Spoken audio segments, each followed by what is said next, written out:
Bien, mi conferencia, el título que le hemos puesto, iba a dar la conferencia sentado, pero pensando que sea más ágil, pues voy a hacerla de forma peripatética, como hacían los clásicos en Grecia, moviéndose por el jardín. Mi conferencia tiene un título, que no sé si lo ha dicho el presentador, no lo recuerdo bien, pero el título es 3 consejos para la educación. En primer lugar, quiero decir que yo no le doy consejos a nadie, me los doy a mí mismo y trato de ponerlos en práctica. Pero la palabra consejo tiene mucha fuerza. En Estados Unidos, yo desde hace muchos años doy clase en Nueva York, hay una figura que se da menos en España, al menos en mi opinión, que es el advisor, el consejero. Entonces yo soy muy partidario de buscar consejo cuando necesito algo en algún sentido. Me voy a una persona que sepa del tema en el que yo estoy dubitativo. Bien, 3 consejos para la educación. Me gustaría que tomaran ustedes alguna nota para que luego en el coloquio me puedan hacer comentarios, preguntas y, por supuesto, críticas a mis palabras, porque realmente en una exposición como esta pues hay mucha tela que cortar, hay muchas cosas que están en el aire. ¿Qué es educar? Lo primero que es educar, y quiero dar unas cuantas definiciones sobre la educación. La palabra educación tiene 2 etimologías muy interesantes. Yo soy un ratón de biblioteca de diccionarios, tengo como 9 o 10 diccionarios que para una persona que no es un lingüista pues son bastantes.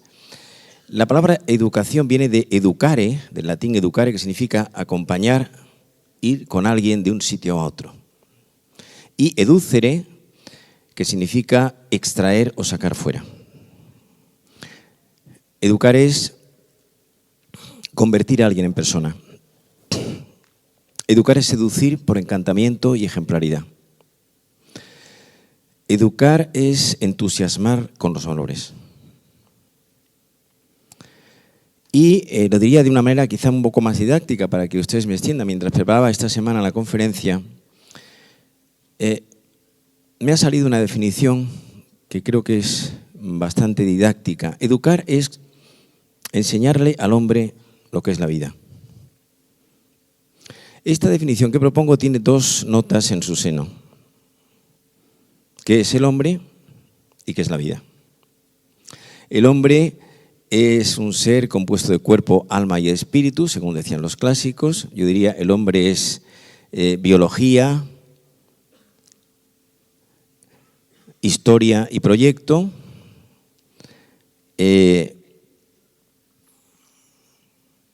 Y el hombre tiene una serie de características que quisiera dejarlas como unas pinceladas para que queden en las cabezas de ustedes, ¿no? En primer lugar, el hombre es un ser racional. Es decir, nos distinguimos de los animales porque nosotros utilizamos los instrumentos de la razón. La lógica, el espíritu crítico. Por otra parte, el hombre es un ser que tiene intimidad. Nosotros tenemos un territorio, una geografía, donde se hospedan, residen, habitan, se cuelan, se depositan las vivencias. Y esas vivencias salen al exterior mediante el lenguaje. El hombre es un animal que habla. Voy a hacer una pequeña nota a pie de página. Cuando un niño tiene 1 año y medio, aproximadamente, el niño maneja 50, 60, 70 palabras. Cuando un niño tiene 3 años, maneja 1000. Se ha producido en ese tiempo un crecimiento exponencial del lenguaje. Y mediante el lenguaje el niño se apodera del mundo porque nombra las cosas. No olvidemos que el lenguaje es anterior a la gramática. Un niño de 3 años habla, pero va por la calle y le dice a su abuelo, esa es la A. Normalmente cuando uno aprende otro idioma, por ejemplo el inglés, que es el latín moderno, uno lo hace al revés. Aprende antes con las letras que la pronunciación. Por eso cuesta tanto aprender un idioma de esa manera. Por otra parte, seguimos con qué es el hombre. El hombre es libertad. El hombre tiene una libertad relativa, que no absoluta. La libertad absoluta se da en Dios, en el que la esencia y la existencia coinciden. Nosotros tenemos una libertad con minúscula, porque nosotros estamos limitados en tantos sentidos y en tantos aspectos. Y luego, por otra parte, el ser humano tiene 4 características, 4 notas entre las cuales él puede darse a los demás, que se da también en los animales, sobre todo en los animales de la escala superior, como puede ser el mono, o en los animales domésticos. Hoy los psiquiatras y los psicólogos hemos aprendido mucho de los perros. Hay un psiquiatra alemán, Hubertus Tellenbach, catedrático de la Universidad de Múnich, que ha hablado de las depresiones de los perros. Y efectivamente los perros tienen melancolía.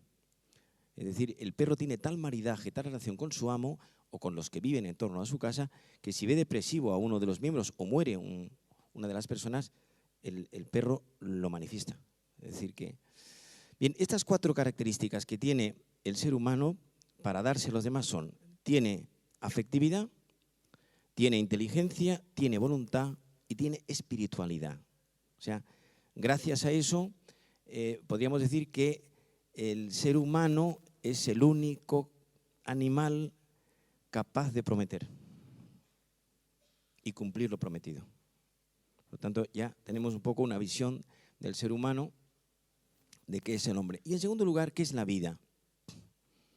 Ortega y Gasset, probablemente el padre del pensamiento español del siglo XX, decía que la razón vital es la vida. La vida es la razón de las razones. ¿Qué es de tu vida? ¿Cómo va tu vida? Yo como psiquiatra soy un arreglador de vidas. Me sumerjo, soy un perforador de superficies. Me sumerjo, me adentro, me cuelo en los entresijos de la personalidad del otro para poner orden y concierto. Piensen ustedes que los psiquiatras nos hemos convertido en los médicos de cabecera. Yo soy hijo de psiquiatra, primo de psiquiatra, padre de psiquiatra, media familia roja somos psiquiatras. Cuando yo era pequeño, cuando yo tenía 12 o 13 años, mi padre fue catedrático de psiquiatría, fue director de un hospital psiquiátrico en Andalucía.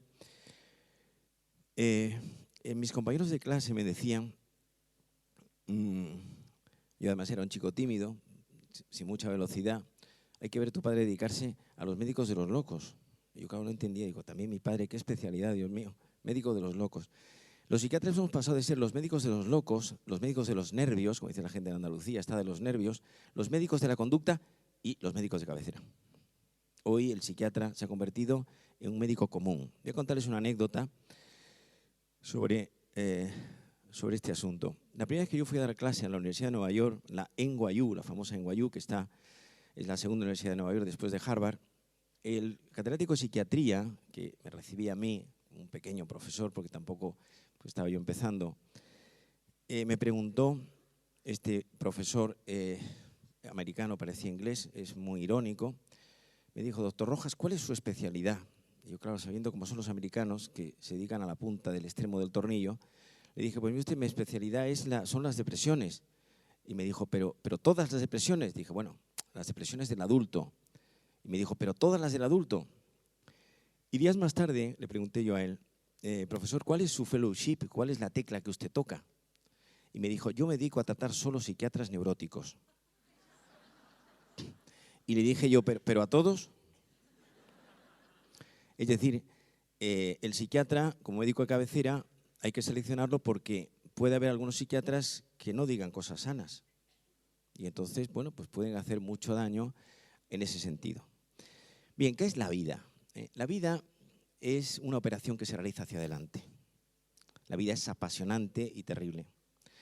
Y la vida tiene 2 notas en su interior. La vida es abierta y la vida es argumental. Que la vida sea abierta quiere decir que la vida es incompleta, provisional e interminable, siempre por hacer. Por eso la vida es dramática. Y por otra parte, la vida es argumental, es decir, que la vida necesita una solidez granítica para que funcione. Dice un texto clásico, fundata enim era suprapetram. El edificio no se derrumbó porque estaba edificado sobre piedra. Era rocoso, consistente, fuerte, pétreo. Pues bien, los principales argumentos de la vida son, desde mi punto de vista, son 4. Amor, trabajo, cultura y amistad. Entonces, esta es la segunda nota de la vida, la argumentación. Cómo uno ha ido trabajando cada uno de estos aspectos. Amor y trabajo conjugan el verbo ser feliz. Y, naturalmente, pues esta es la educación, es adentrarse en estos océanos tan apasionantes. lo que el ser humano necesita es amor, veo a la palabra amor falsificada. A cualquier cosa le llamamos amor. Y el amor debe ser el primer argumento de la vida. Prima immutatio appetitus, decían los clásicos. El primer movimiento del ser humano es el amor. Trabajo, nos pasamos la vida trabajando, entonces el amor por el trabajo bien hecho, que decía antes David Isaac. Dice el eclesiástico, en un texto muy bonito, ama tu oficio y envejece en él. La profesionalidad. Yo me paso el día viendo enfermos. Ayer empecé a las 10 de la mañana y ya eran las 7 de la tarde y estaba en mi consulta en la calle Serrano, bastante cansado, porque el psiquiatra, como he dicho antes, la palabra psiquiatría con una cierta licencia etimológica significa psique, mente y tria orden, o sea, ordenar la vida, la cabeza de otra persona, para lo cual hace falta que uno tenga un cierto orden por dentro. En tercer lugar, dentro de esta tetralogía argumental, la cultura es libertad, la cultura es la estética de la inteligencia, la cultura es un saber de 5 estrellas. Y la cultura empieza por apagar el móvil, la televisión, el 20, el internet, el Facebook. Muy poca gente es capaz de seguir esa travesía y alcanzar un libro. Muy poca. Solo los aristócratas de la cultura. Y entonces, bueno, este es un reto que tenemos por delante, la cultura audiovisual de nuestros días, en donde ya los niños con 12, 14, 15 años están con la máquina a todas horas, pues cerrar todo eso. Nosotros, los educadores, los padres, tenemos que hacerlo. Los padres no podemos pretender que nuestros hijos practiquen cosas que nosotros no hacemos. Por lo tanto, somos los primeros ingredientes, elementos fundamentales en la educación de nuestros hijos. Y finalmente, la amistad, la cuarta pata, la cuarta nota, la cuarta característica de esta tetralogía. La amistad es uno de los platos fuertes del banquete de la vida.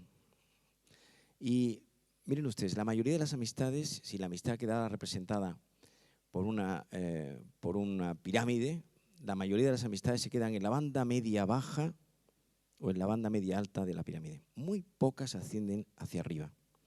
La amistad íntima es un regalo y es un riesgo. Cuando nosotros dejamos que alguien se cuele en nuestra vida en milagros y le dejamos que entre en la ciudadela interior y vea lo que somos y lo que hacemos, pues nos arriesgamos a que esa persona cuente lo que ha visto de nosotros.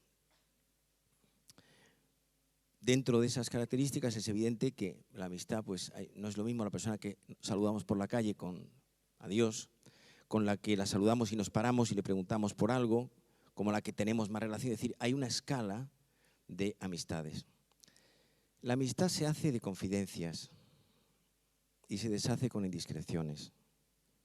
La prudencia en el hablar, qué gran cosa, no hablar nunca mal de nadie, ni aunque a uno se lo pongan en bandeja, no decir nunca nada negativo de nadie, eso sí que es educación. Bien, este es el planteamiento, que es educar. Vamos a empezar con la educación de los sentimientos, luego de la inteligencia y luego de la voluntad. La educación de los sentimientos.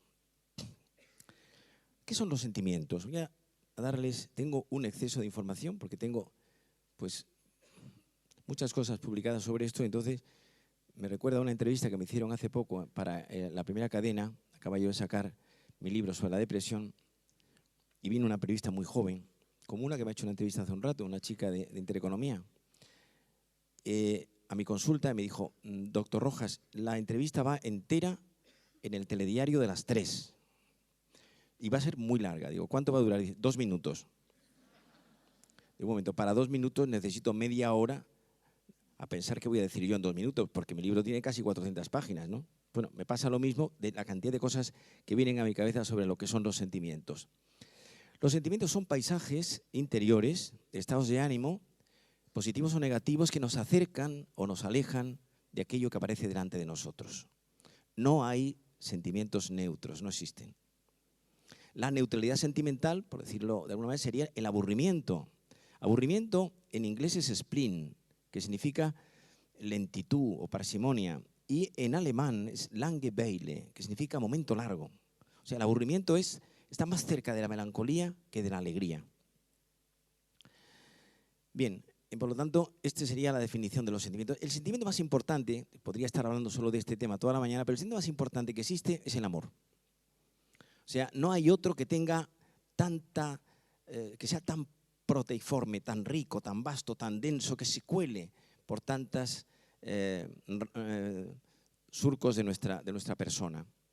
Dentro del amor voy a detenerme unos momentos sobre el enamoramiento. El enamoramiento es un tema muy importante porque cuando una persona se ha enamorado de verdad no se olvida. Bien, el enamoramiento lo voy a tratar en este bosquejo que voy a apuntar como si fuera una enfermedad. Ortega, en su libro Estudios sobre el amor, dice que el enamoramiento es una enfermedad de la atención, que cuando una persona está enamorándose, pues pierde el campo amplio de miras y se reduce en una dirección. Ortega.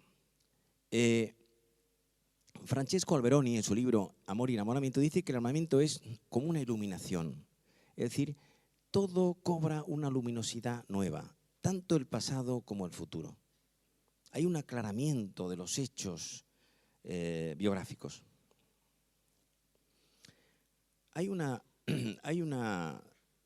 definición muy interesante que da uno de los padres del pensamiento romántico francés, Stendhal, en su libro Sobre el amor, se llama así, Sobre el amor, traducido en Alianza Editorial, y dice, Stendhal pone una comparación muy interesante, dice que si vamos a las minas de Salzburgo, Salzburgo es una ciudad del sur que está muy cerca del sur de Alemania, es una ciudad austriaca, y uno arroja una ramita de árbol en las cercanías de la mina y va a los pocos días, se encuentra con que en la estructura de la rama se han clavado unos cristales y extrapola este fenómeno del mundo físico al mundo sentimental. Y dice Stendhal, enamorarse es idealizar a alguien. No veo a esa persona como realmente es, sino que pongo más cosas positivas en ella por el ansia de amor que tenemos. Bien, entonces, como el enamoramiento es una enfermedad, en las enfermedades, pues hay unos síntomas iniciales y unos síntomas fundamentales o básicos que definen la enfermedad. Bien, para enamorarse hace falta 3 condiciones sine qua non, 3, para que uno se enamore de otros. En primer lugar, la admiración. La admiración es el primer caldo de cultivo para que uno se enamore de alguien. Cuando una persona está cerca de alguien que admira, la valora, la alzaprima, ese es un dato muy importante. En segundo lugar, la atracción. La atracción que en el hombre es más física y que en la mujer es más psicológica. En Occidente, bueno, toda cosa muy radical que yo pueda decir es un ataque a la inteligencia. Pero bueno, en Occidente el hombre se enamora por la vista y la mujer por el oído. Cuando a un chico le preguntan, oye, ¿qué tal la novia y tal? Dice, pues, un cañón del Colorado. Te das la vuelta, vas, impresionante. En cambio, cuando le preguntan a la mujer, dice, pues, es un chico muy inteligente, es ingeniero. Es decir, hay otro registro, ¿no? Y en tercer lugar, la tercera nota para enamorarse es la necesidad de compartir. Estas serían las bases para que el enamoramiento se vaya dando. Después vienen los síntomas siguientes. Cuando una persona está saliendo con otra, aunque lleve poco tiempo, si el enamoramiento se está dando, le parece que la conoce de toda la vida. Esa es una sensación subjetiva muy interesante. Después viene el tiempo, el curso del tiempo. Hay 2 tipos de tiempo, el tiempo del reloj, el tiempo objetivo, el tiempo notarial y el tiempo psicológico. Cuando uno está en clase y el profesor es muy aburrido, uno va mirando el reloj cada rato que cree que se ha parado. Cuando uno está en una película muy interesante, uno le da pena que la película se termine. Bueno, en el enamoramiento el tiempo vuela, no hay tiempo para nada. Nosotros lo vemos, la gente joven. Yo tengo 5 hijos, tengo 2 de mis hijas que están en esa fase de el móvil, 1 hora hablando por teléfono. Dicen, no, pues si llevo 10 minutos, digo, deja que miremos en los móviles, llevas más de 1 hora. Tiempo vuela, no hay tiempo para nada. Bien, ¿Cuáles serían los síntomas definitivos del enamoramiento? Voy a ponerles un par de comparaciones en la medicina. El síntoma fundamental de la hepatitis es la ictericia, uno se pone amarillo. Y eso lo diagnostica la enfermera del médico. La enfermera le dice, usted tiene ictericia, ¿no? El síntoma fundamental de la insuficiencia cardíaca es la dificultad respiratoria, la sensación de ahogo. El síntoma fundamental de la depresión es la tristeza, la melancolía. El síntoma fundamental de la ansiedad es los miedos anticipatorios. El síntoma fundamental del enamoramiento es decirle a alguien, no entiendo la vida sin ti. Eres parte fundamental de mi proyecto. Mi proyecto sin ti no tiene sentido. Y entonces podríamos decir que voy hacia ella, voy con ella y ella es mi programa de vida. Entonces, bueno, es muy importante. Piensen ustedes un dato estadístico, no quiero ser negativo. En este momento se sabe que la mitad de la población en el mundo occidental, excluyo África y Asia, se equivoca en la elección afectiva. La belleza de una mujer ha perdido a muchos hombres. Y la persona inteligente mira debajo de la superficie lo que hay. Y la otra mitad que acierta, en un porcentaje muy alto, no cuida esa relación. Por lo tanto, ya tenemos enamoramiento, educar en el amor, educar a expresar sentimientos, te quiero, te amo, te necesito, te como, eres mi vida. Y aprender a dar y recibir amor. Mucha gente que no es madura pues cree que el amor es ese amor que funciona, me he enamorado. Yo no creo en el amor eterno. Yo creo en el amor que se trabaja todos los días, en ese sí creo. Y el amor es alquimia y magia y códigos secretos y complicidad. El amor es arte y oficio. El amor es el texto eterno ardiendo al borde del camino. Y cuidar los detalles pequeños en la vida conyugal es amor inteligente. O mutatis mutandi, el descuido permanente de las cosas pequeñas en el amor conyugal es la ruina, el desastre. Le comentaba hace un rato a un periodista de ABC que en este momento en el mundo, el mundo se ha vuelto, como decía McLuhan, un planeta global. La primera epidemia mundial en el mundo occidental no es el SIDA, que es un tema serio, ni la droga, que es una enfermedad fundamentalmente juvenil, ni las depresiones, ni el estrés. La primera epidemia son las rupturas conyugales. One couple after another broken. Una pareja detrás de otra rota en cualquier sitio. Ayer veía yo una señora de Santander, maestra, vieja amiga mía, la veo hace muchos años, esa señora que tiene ansiedad, profesora de un colegio, una buena profesional de lo suyo. Me dice, este año me han nombrado tutora en el instituto. El 79% de los niños que están bajo mi tutoría son hijos de padres separados. Esto no es Nueva York, es Santander. Entonces, hay que enseñar, hay que educar a la gente a que el amor es un trabajo, el amor es una tarea. Y entonces, estaría hablando de esto mucho rato, ¿no? Es muy importante. Dice un texto, que me viene ahora a la cabeza, de un poeta del siglo XII, Ibáñez de Córdoba, El collar de la paloma, un texto precioso.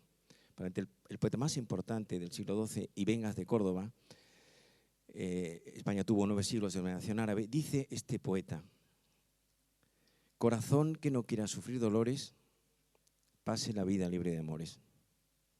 No hay amor sin renuncia. No existe. Bueno, se dan las películas americanas. Y entonces tenemos que saber lo importante que es esto, el amor como trabajo. Hago otra nota a pie de página para que se relajen ustedes unos segundos. La belleza de una mujer. Piensen ustedes, en este momento, el tipo de mujer que se lleva a medio mundo es una mujer escuálida. La mujer que hoy se lleva es como el Real Madrid de la pasada temporada. Sin delantera, sin defensa y sin centro del campo.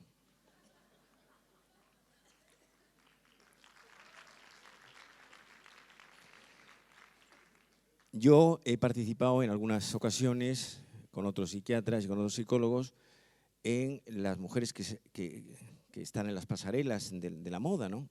Y recordaba yo hace unos años, unos cuantos, 4 o 5, hablando con un par de ellas en la consulta, me decía una de ellas: yo vomito todos los días, vomitadoras crónicas. Uno ve circular por la pasarela, son huesos, ¿no? Con unas faldas que se mueven. Entonces, bueno, pues muy importante esto, saber que no podemos ser, ¿no?, supeditar todo al cuerpo. Es importante. Hoy las 3 gracias de Rubens estarían en tratamiento psiquiátrico por exceso de peso, pero que no pongamos todo el acento en esa cuestión. Antes de pasar a la educación de la inteligencia, quería hacer otra observación. Amor y sexualidad. Dios mío, cuántas cosas vienen a mi cabeza en este momento. Voy a ir a hablar de este tema dentro de 3 semanas a México.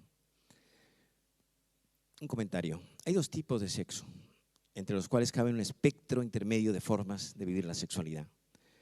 En primer lugar, sexo sin amor, y en el otro extremo, sexualidad con amor comprometido. El sexo sin amor es una relación preindividual y anónima en el que yo utilizo el cuerpo del otro como objeto. Le puedo llamar amor o le puedo llamar lo que quiera. También Fidel Castro dice que en Cuba hay democracia. Dice alguien: ayer hice el amor con una chica que conocí la otra semana. Por favor, vamos a utilizar las palabras correctamente. Tuve relación sexual con una el otro día. Y esta relación tiene una característica, que es de usar y tirar. Porque en esta sociedad, con frecuencia, las personas son utilizadas como si fueran cosas. Y en el otro extremo está la relación sexual con amor comprometido, que tiene una característica en su interior, y es que es una relación íntegra. La palabra integrum, del latín, significa que reúne, que mezcla, que ensambla a la vez lo físico, lo genital, finalmente el pene penetra en la vagina, lo psicológico. Nosotros tenemos un patrimonio psicológico inmenso: percepción, memoria, pensamiento, inteligencia, conciencia, afectividad. En tercer lugar, esa relación es espiritual. Nosotros no somos animales que se aparean en el campo. Hay una dimensión espiritual que puede ser más o menos trascendente según cada persona. Y en cuarto lugar, es una relación biográfica. 2 historias se cruzan. No es solo físico. Cuando es físico es genital. Hoy hay muchas relaciones genitales donde no hay nada de amor. Ni es una relación solo psicológica propia de gente que sabe mucho de conducta. No es eso. Ni tampoco es una relación espiritual propia de gente que está por encima del bien y del mal. Tampoco es eso. Ni tampoco es una relación solamente histórica, de gente que tiene como una especie de anotaciones especiales. Es todo junto, sumado y a la vez. Es una gran sinfonía. Y la primera, el sexo sin amor, es una relación cuerpo a cuerpo. La segunda es una relación de persona a persona. El otro es tratado con dignidad. Hay un cuidado meticuloso en esa relación en donde finalmente 2 personas se encuentran. Porque cuando uno entrega su cuerpo, entrega su persona entera.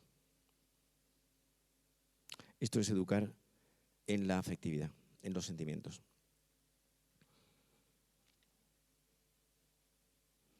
El joven no necesita del placer, sino del heroísmo. Cuando a un joven se le presentan valores heroicos, intemporales, se va detrás de ellos. Hay que hacer atractiva la exigencia. Eso es educar. En segundo lugar, la educación de la inteligencia. La educación de la inteligencia arranca de que nosotros, los padres, somos los primeros que tenemos que dar a nuestros hijos. Pero también podemos, por supuesto, todo arranca de uno mismo, ayudar a otros. Dice un texto clásico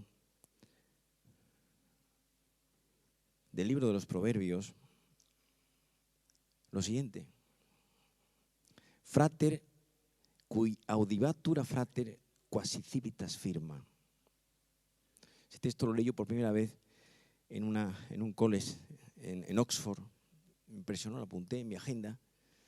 El hermano que ayuda a otro hermano es como una ciudad amurallada.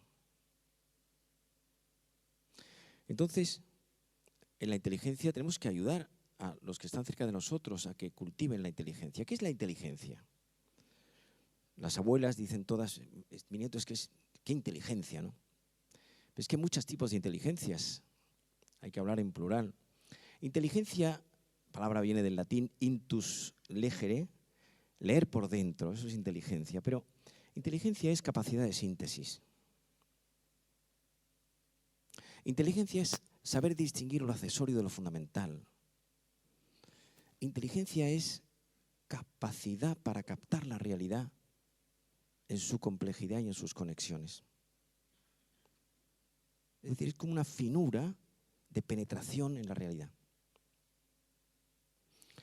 Inteligencia teórica, el intelectual. Inteligencia práctica, el que resuelve problemas. Inteligencia social, en relaciones públicas. Generalmente estas tres se llevan a la gresca. Imagínense ustedes un profesor universitario vendiendo pisos en Fuenlabrada o arreglando los plomos de su casa, por decir algo. Inteligencia analítica, sintética. Inteligencia discursiva, la capacidad para hablar en público. Inteligencia matemática, la expresión del mundo en lenguaje cuantitativo. Piensen ustedes hoy, cualquier investigación tiene una resultante estadística.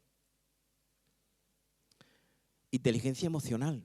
Aquí entra de lleno Goleman, el americano, que ha puesto sobre el tapete el primer problema en este momento en la psicología americana es que no duran las parejas. Estados Unidos es lo que yo he llamado en algún libro mío amores mercuriales. Esta con aquella, el otro con aquel, se han ido y el resultado es divertido y terrible y dramático, ¿no? Inteligencia para la vida sería otra modalidad. Saber gestionar bien la propia trayectoria. Entonces, la primera educación de la inteligencia es el espíritu crítico, la utilización de los instrumentos de la razón, la lógica, el espíritu cartesiano. Naturalmente, hay que mezclar las dos cosas. Miren ustedes, hay dos conceptos que están recogidos en el pensamiento tradicional que son el hombre clásico y el hombre romántico. Voy a ponerles un ejemplo de una cierta plasticidad para que ustedes me entiendan. El hombre romántico, el romanticismo se da en el siglo XIX, mientras que la ilustración en el siglo XVIII. El hombre romántico es el que describe la corriente de un río desde dentro, se mete dentro del agua y el borbotón del agua sube por sus piernas. Y hay un contacto directo del agua con las extremidades inferiores. Mientras que el hombre clásico describe la corriente de un río desde fuera, hay una distancia. Es decir, hay un análisis más frío de la realidad acuática. Pues bien, nosotros debemos hacer lo mismo al utilizar la inteligencia y los sentimientos, es decir, ni demasiado cerca ni demasiado lejos. Buscar la dimensión o la distancia exacta. Si van ustedes, por ejemplo, yo tengo una gran pasión por la pintura de vanguardia. Si van ustedes, por ejemplo, al Museo Thyssen de Madrid, que tiene una exposición permanente de pintura abstracta bastante buena, o al Museo de Arte Moderno de Madrid, si ustedes se ponen delante de un cuadro de Miró a medio metro, los chafarrinones de la pintura no dejan ver la tela. Hay que distanciarse del cuadro para ver la propuesta del pintor. Nosotros tenemos que hacer lo mismo, utilizar la cabeza y el corazón. De hecho, una persona equilibrada, una persona madura es aquella que mezcla en momentos especiales estos dos ingredientes, es cerebral y es afectivo.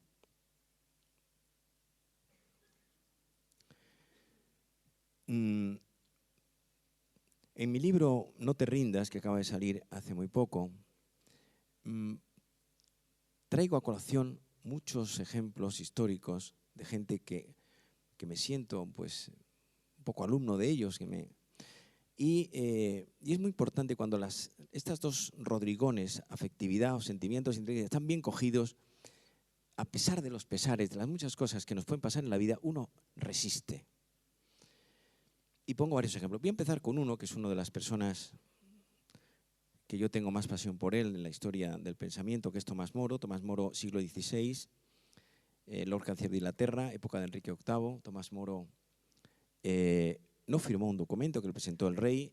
Piensen ustedes que la primera democracia es la inglesa, 1648, la Revolución Británica. La segunda es la Revolución Francesa, 1789. Por lo tanto, en aquella época no había democracia, el rey era omnímodo y Tomás Moro y John Fisher, otra persona menos conocida, no quisieron firmar un documento, era poner la firma simplemente, aceptando la nulidad del matrimonio del rey. Y fue a la cárcel. Y murió porque un verdugo le cortó la cabeza. La guillotina se inventa en la Revolución Francesa, 2 siglos después. Y Tomás Moro, en el último libro suyo, quizá no el más conocido, que es La Utopía, el último que se llama Cartas desde la cárcel, dice que está feliz, que está contento, porque muere por sus ideales. La felicidad, queridos amigos, voy a terminar hablando de ella al final de mi exposición, la felicidad no depende de la realidad, sino de la interpretación de la realidad que uno hace. Tomás Moro muere solo, arruinado, en la cárcel de Londres, sin nada. La última semana le quitaron la pluma con la que escribía y muere feliz, porque sabía a dónde iba. Otro ejemplo que pongo es el de Alexander Solzhenitsyn, premio Nobel de 1970. Escribió una carta en la que hablaba mal de Lenin. En aquel tiempo había un control muy estricto de la epistolar. Y fue a parar 8 años a la cárcel de Kolimá, al noreste de Siberia. Y allí escribió 2 libros muy interesantes. Uno, que se llama Un día en la vida de Iván Denisovich, que es un día en la cárcel, que es cómo un ser humano puede ser tratado como un animal, y Archipiélago Gulag. Y en Archipiélago Gulag, que fue el que le daría el premio Nobel, es un libro inmenso, de una categoría extraordinaria, él cuenta cómo se producían en el comunismo los raptos de la gente, cómo eran a presión, iban de noche, de madrugada, cuando no había nadie, y le decían, es simplemente una inspección, mañana vuelve usted, mañana vuelve aquí a su casa, no volvían en 10 o en 15 años, y escribe en Archipiélago, estoy contento y estoy feliz porque estoy luchando contra el poder opresor del comunismo, que nadie sabe lo que está ocurriendo en el telón de acero. Incluso, cuando le dieron el premio en el año 70, todavía en muchos países, toda la gauche divine ha sido comunista, ¿no? Pues Solzhenitsyn, otro ejemplo, un hombre sólido, consistente, recio, compacto. Acaba de morir hace unos días. Václav Havel, el padre de Checoslovaquia, 8 años presidente, está en la cárcel luchando contra el poder. Es decir, la resistencia que uno tiene cuando tiene las ideas claras sobre a dónde va, de dónde viene y a dónde se dirige. Bien, no sé cómo voy de hora, pero en una conferencia como esta, durante los primeros 15 minutos la gente piensa en el conferenciante, en los segundos 15 minutos la gente piensa en sus cosas y en la tercera parte, en los terceros 15 minutos, la gente empieza a pensar en la familia del conferenciante. Estoy bordeando esta tercera parte, entonces voy a terminar con la educación de la voluntad. La voluntad es la base rocosa sobre la que se debe asentar la educación de la persona. ¿Qué es la voluntad? La voluntad es capacidad para ponerse uno objetivos concretos e ir a por ellos. Y quiero hacer una observación que me parece interesante, llega a este punto. La diferencia entre metas y objetivos. Las metas son muy generales. Ahora voy a poner un ejemplo de esto. Las metas son muy amplias. Los objetivos son medibles. Una de las enfermedades más importantes que hay hoy en psiquiatría es la obsesión por no engordar, que puede acabar en la anorexia bulimia. La anorexia bulimia la diagnostica el portero de la consulta. Doctor, ha subido una chica escuálida que tiene anorexia, antes de que se la vea, ¿no? Bien, meta, curarme de la anorexia bulimia. Demasiado amplio.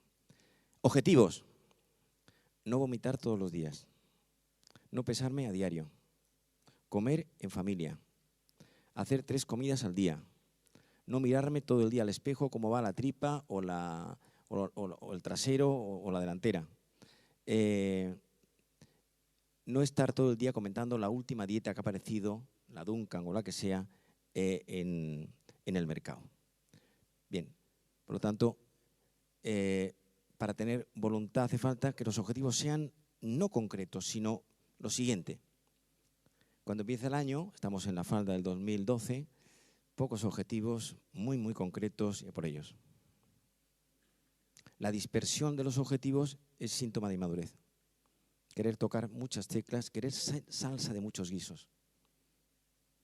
Una persona con voluntad llega en la vida más lejos que una persona inteligente. Es una segunda naturaleza, porque no hago lo que me apetece, sino lo que es mejor para mí. Sacrifico lo inmediato por lo mediato. Visión larga de la jugada. Dice muchas veces, a mí pasa en la consulta, mire usted, tengo un hijo que es maravilloso, tiene 14, 15 años, no tiene voluntad. Y bueno, si no tiene voluntad ya no es maravilloso. O sea, la voluntad es decisiva. Y se podría hacer incluso una especie de tabla de ejercicios de gimnasia de voluntad. Ahora hago esto sin gana porque es mi obligación. Y después me aplico a aquella otra tarea que no me apetece porque es bueno para mí. Y luego me pongo a estudiar porque sé que eso hará de mí un hombre de una pieza. La costumbre de vencerme en lo pequeño. Somos animales de hábitos. En la virtud, la palabra virtud significa el hábito de obrar bien. Es una persona ordenada, está acostumbrada a dejar las cosas en su sitio. Cuando tienes orden, el tiempo se multiplica. Hay una modalidad de inteligencia que en el listado que Abuela Pluma ha ido repasando no he dicho, que es la inteligencia instrumental, que yo le he dedicado un libro a ella. En la educación de la conquista de la voluntad se llama el libro. Se llama la inteligencia instrumental, que podría ser definida, esta modalidad, igual que está la inteligencia creativa. Piensen ustedes en Picasso, Miró, Dalí, Beethoven, Mozart, Brahms, es decir, qué genios, ¿no? Se llama inteligencia instrumental a aquellas capacidades que elevan la inteligencia de nivel. Y son 4. Orden, constancia, voluntad y motivación. Dedicarles una nota a cada una. Orden, el orden empieza en la cabeza. El que no sabe lo que quiere no puede ser feliz. Entonces, ahí empieza el primer asunto. Orden en mi cabeza. Yo le pregunto a la gente joven, a mis alumnos, ¿tú qué quieres hacer en el futuro? Me dice, pues quiero hacer esto y lo otro, demasiadas cosas. No hay días, no hay horas. Orden en la cabeza. Orden en mi horario. Orden en mis libros. Orden en mis temas. Orden en la organización, el orden a largo plazo. Yo cuando voy, por ejemplo, ahora voy a México, tengo programado 4 semanas antes a dónde voy, qué voy a hacer, a qué entrevista me llevan, porque México Capital tiene 28 millones de habitantes, tiene 5 veces más habitantes que toda Irlanda, y uno puede estar hora y media en un coche yendo de un canal de televisión a una emisora de radio. Entonces, organización, organizar, ser organizado. Constancia.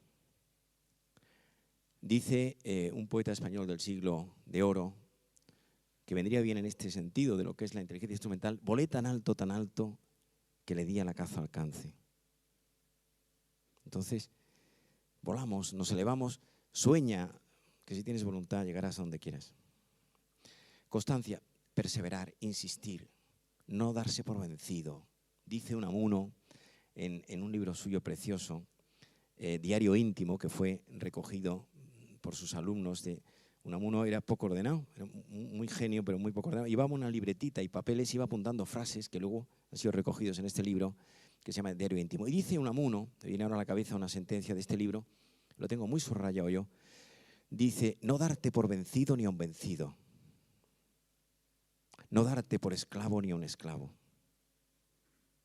Es decir, la rocosidad de hacer lo que hay que hacer y perseverar en esa línea. En tercer lugar, la voluntad. Lo que estamos diciendo, uno de los indicadores de una persona madura más importante es una voluntad fuerte, firme, sólida, compacta, resistente, rocosa, de hierro. Y al revés, uno de los indicadores de una persona poco madura es una voluntad frágil que sigue lo que yo he llamado en tantas ocasiones la filosofía del me apetece. Tienes que estudiar, no me apetece. No me apetece. Una persona con voluntad no utiliza la apetencia porque las cosas se hacen. Hay una disposición que está por encima del deseo. Hay una diferencia entre desear y querer en el diccionario de sinónimos y antónimos de Corripio.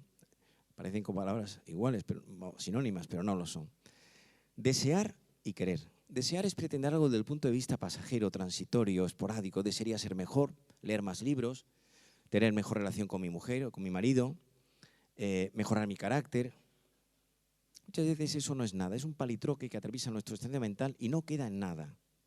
En cambio, querer es determinación. Papel y lápiz.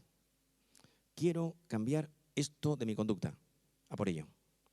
Y naturalmente lo importante es, insisto, concretar.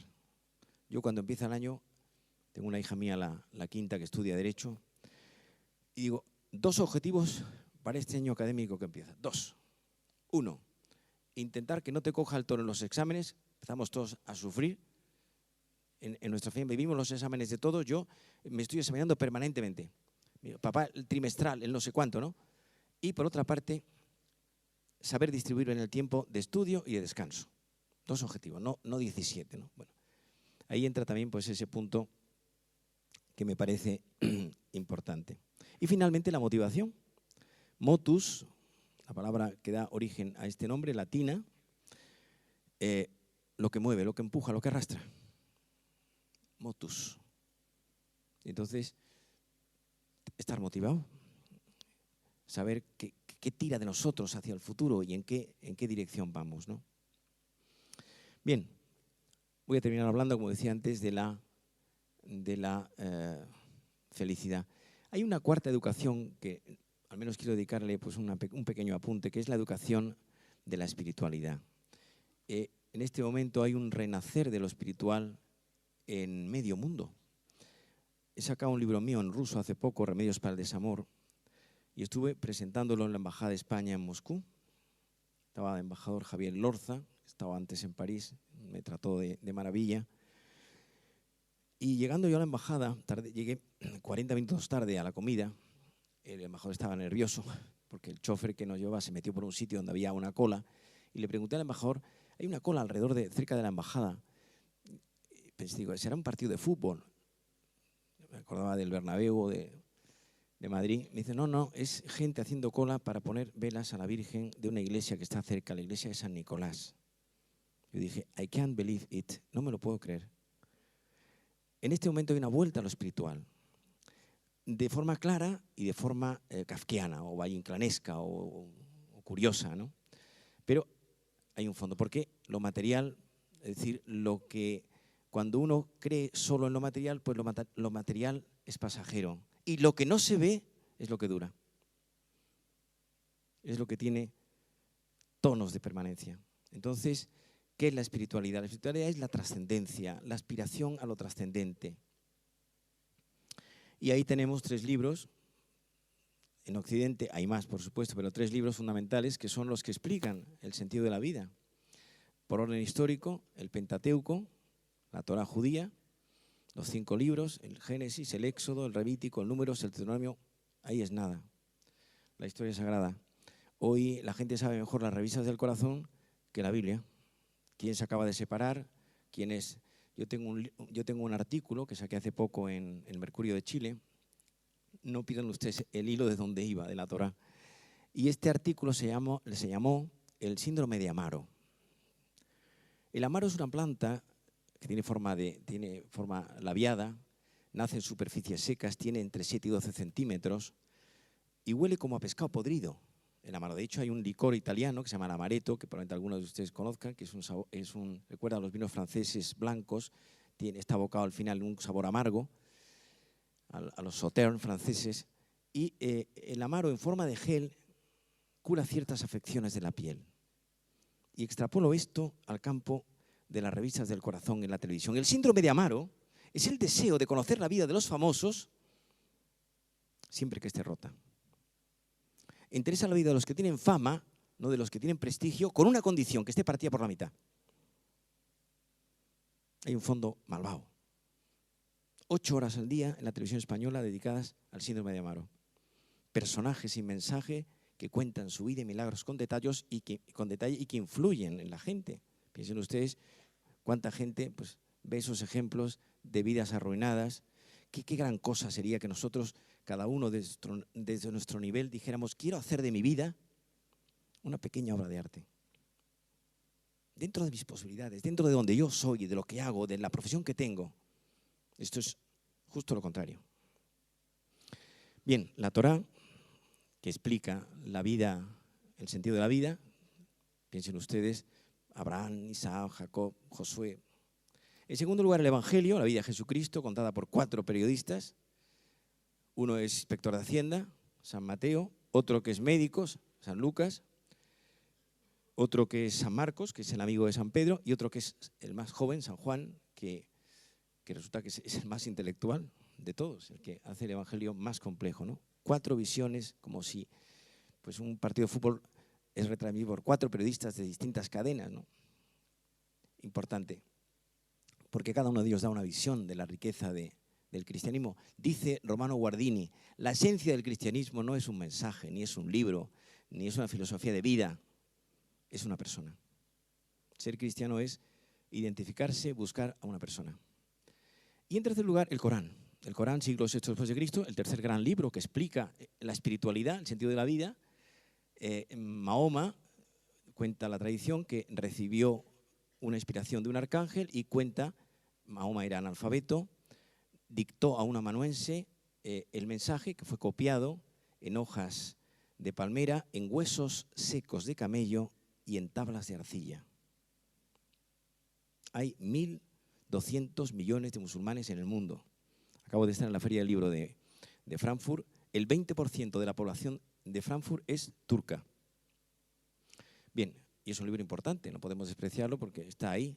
Si yo tengo ahora un Corán que tiene índice de nombres y en el Corán aparecen citados los patriarcas, María, Jesús, etcétera, etcétera. Bien, el sentido de la vida se explica por ahí. Voy a terminar, decía antes, con la felicidad. Se ha dicho muchas veces que la felicidad se encontró en un hombre que no tenía ni camisa. Don Quijote, en las Odas de Camacho, dice, la felicidad no está en la posada, sino en medio del camino. La felicidad consiste en estar contento con uno mismo, es un estado de ánimo, estar contento con uno mismo al comprobar que hay una buena relación entre lo que yo he deseado y lo que yo he conseguido. Administración inteligente del deseo. O también lo diría de otra manera, la felicidad es estar contento con uno mismo al comprobar que uno ha hecho el mayor bien posible y el menor mal consciente.